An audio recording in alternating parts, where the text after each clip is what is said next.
Sumainyo ang Panginoon. At sumaiyo rin. Ang mabuting balita ng Panginoon ayon kay San Juan. Papuri sa iyo, Panginoon.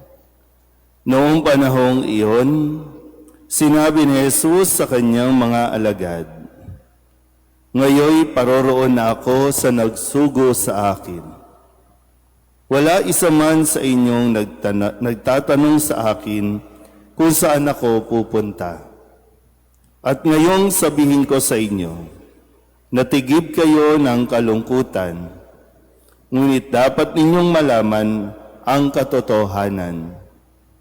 Ang pag-alis ko'y sa ikabubuti ninyo, sapagkat hindi paparito sa inyo ang patnubay kung hindi ako aalis. Ngunit kung aalis ako, susuguin ko siya sa inyo. Pagdating niya ay kanyang patutunayan sa mga tao sa sanlibutan na mali ang pagkakilala nila sa kasalanan at ipakikilala niya kung ano ang matuwid at kung ano ang kahatulan. Mali sila tungkol sa kasalanan sapagkat hindi sila nanalig sa akin. Tungkol sa matuwid, sapagkat ako'y paroroon sa Ama at hindi na ninyo makikita. Tungkol sa kahatulan, sapagkat hinatulan na ang pinuno ng sanlibutan ito." Ang mabuting balita ng Panginoon. Pinupuri ka namin, Panginoong Hesukristo. Isang magandang umaga po sa inyong lahat. Magandang umaga po. Ngayon po ay Martes sa ika-6 na linggo ng Pasko ng Pagkabuhay. At sa pagpapatuloy po ng ating paghahanda rin para sa pagdiriwang ng pag-akyat ni Jesus sa langit. Ito po ay gaganapin o magaganap sa susunod na linggo. Kung kaya ang mga nagiging tema rin ng ating mga pagbasa, lalo tigit sa ating ebanghelyo, ay ang mga habilin o sabihin natin mga huling mga pangako na ibinibigay ni Kristo sa kanyang mga alagad. Kaya nga sabi niya, aalis na siya, aakyat na siya babalik na sa kanyang Ama. Pero ang pangako niya na may darating na patnubay, ang Espiritu ng katotohanan na siyang gagabay sa mga alagad para sa kanila pong haharaping hamon sa kanilang misyon ng pagpapahayag ng mabuting balita na siyang kailangan, dahil ang pananaw ng sanlibutan ay ibang-iba at malayong-malayo sa pananaw na itinuturo ng ating Panginoon, ang kanyang mga salita. Kaya nga sabi dito, pagdating ng patnubay, patutunayan niya sa mga tao na mali ang pagkakilala nila sa kasalanan at ipapakilala niya kung ano ang matuwid at kung ano ang kahatulan. Yung tungkol sa kasalanan, sa pagiging kung ano ang tunay na pagiging matuwid at yung paghatol.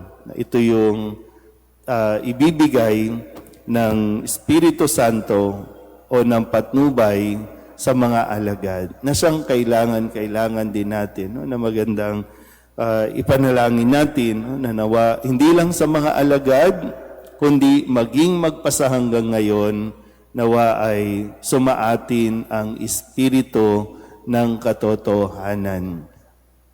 Sa dami ng mga nangyayari sa mundo, yung gera, palitan ng mga bomba sa mga magkabilang bansa, ang Iran, Israel, ang US, hindi pa rin tapos, ang Ukraine, ang Russia, at marami pa.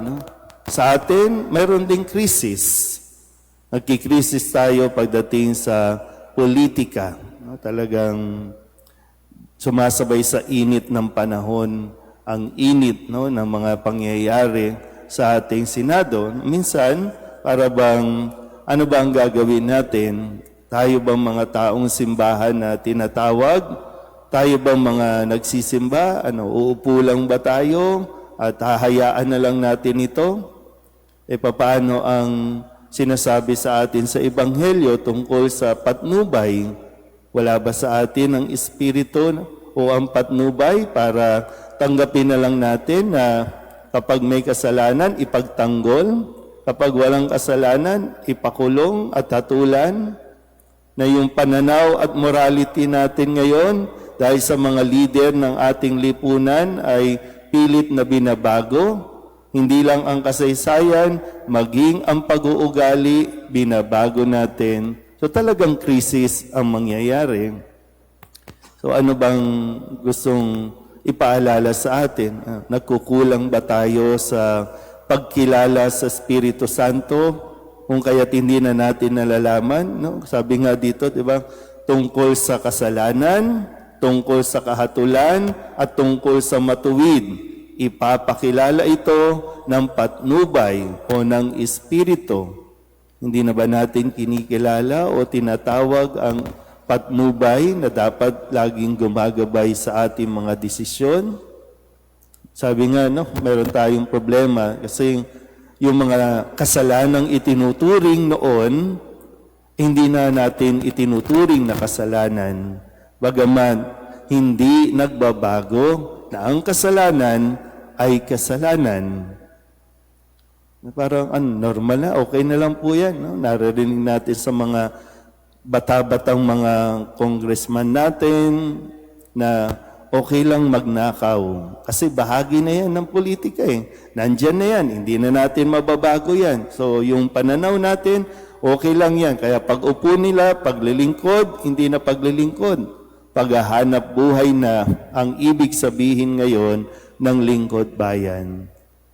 Hanap buhay na, family business na ang mapunta ka sa politika.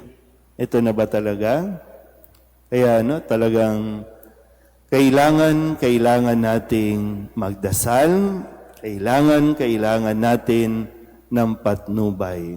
So sana po kayo ng mga miyembro ng bawat organisasyon na mga nagsasabing maglilingkod kami sa simbahan, kailangan natin ng patnubay.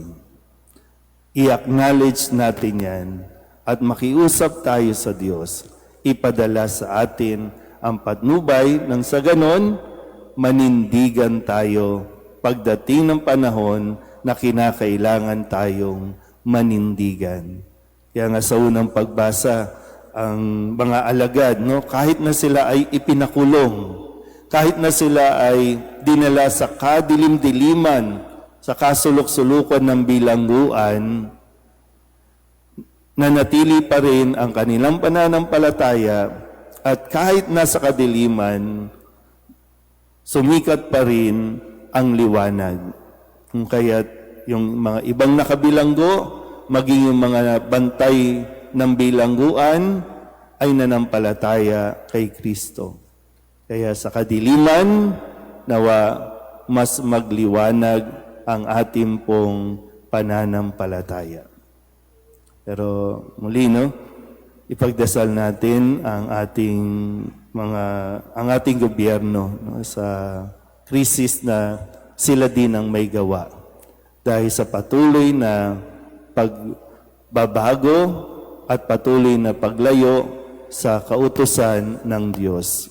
Mga mambabatas natin, hindi marunong kumilala sa batas. Amen.